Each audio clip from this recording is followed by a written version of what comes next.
When one falls, another one rises to take its place. I'm Mr. MegaManFan, and this is my cat Tango, who is sleeping peacefully between my legs, or was. He decided to stretch out a little bit there. But on the coffee table, you saw my Core Grafx, my replacement for my TurboGrafx 16. It is the PC engine from Japan, the second in the line after the original, with a brand new black shell and a slightly upgraded chipset. And when I say slightly, I do mean slightly. Allow me to quote from Wikipedia. The Core Grafx is an updated model released in Japan December 8th, 1989. It has the same form factor of the original PC engine, but changes the color scheme from white and red to black and blue and replaces the original RF connector with an AV port.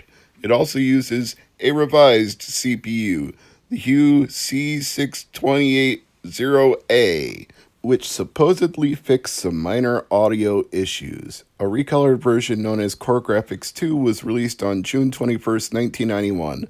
Aside from different coloring, light gray and orange, it is nearly identical to the original Core Grafx, except the CPU was changed back to the original Hue C6280. Orange and black, huh? Maybe I should get one. It would look just like Tango. Well, he's more orange than black, but he's got a black whisker and some black irises and a black collar. Well, no, okay, he's not black. Okay, I get it. I'm stretching it there, but yes, this is a very lovely PC Engine model.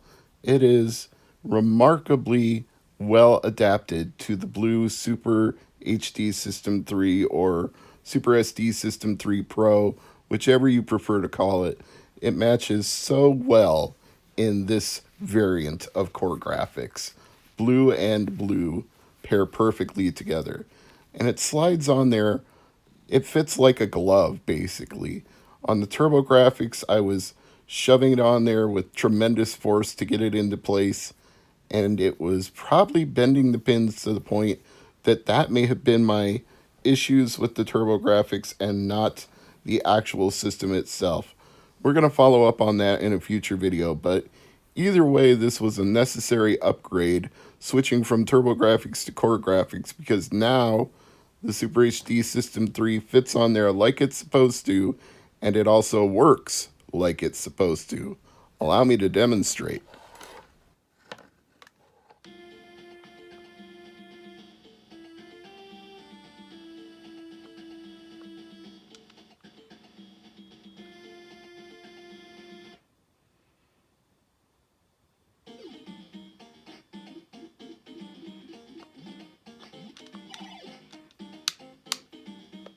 That clicking noise you just heard was me switching the Hyperkin Specialist turbo switches off because I had left them on while I was playing Parodius.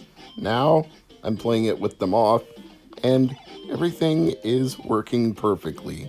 Bonk is not freezing in midair like he did before, the game is not crashing back to the menu, nothing is going wrong.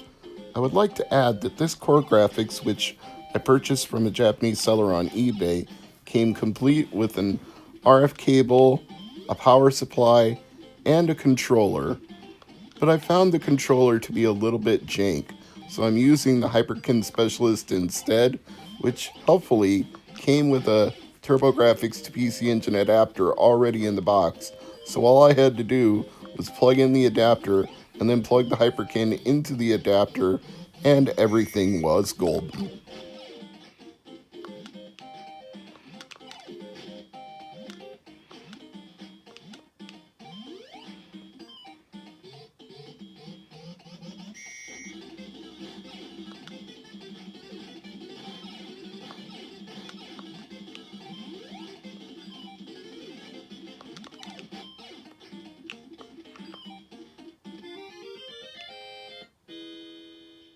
But what good is the Super HD System 3 without a little rondo of blood action? After all, this game, complete in a nice condition, is probably going to cost you as much or more than the Super HD System 3 itself.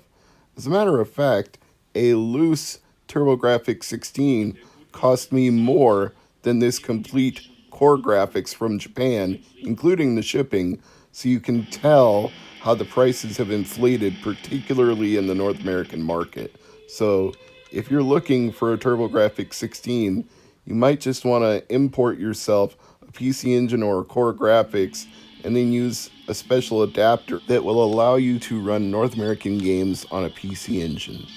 The original project was posted on the internet many, many years ago and has since been widely copied by a variety of manufacturers, but it's not cheap. It'll set you back about $80 before shipping, or you can just use an EverDrive and set it to the PC Engine Japanese region instead of North American region, and you can play non-CD based games. So you could play all your North American Hue cards, but you couldn't play CD games. For that, you're either going to need the CD attachment or the Super SD or the Super HD System 3, something to that effect.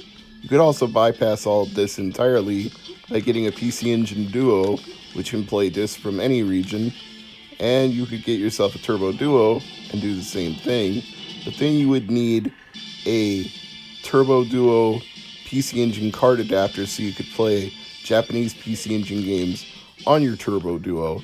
So you see, there's going to be no way to completely get around it unless you open it up and region mod it, in which case then you can just put a little switch on your system and switch the region whenever you want. But I prefer not to mod these things unless absolutely necessary, because it's already kind of modded when you're adding a Terra Onion product on the back of it in the 30-pin port on the back.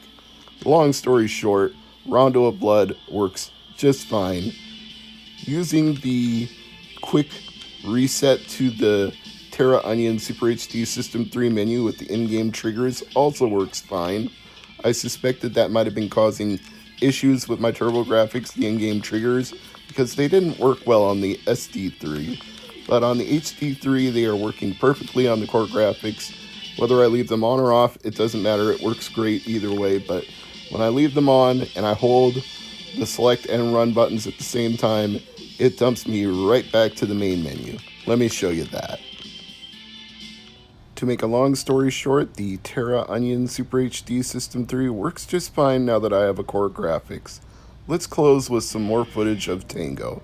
I'm Mr. MegaManFan, and as always, thank you for watching.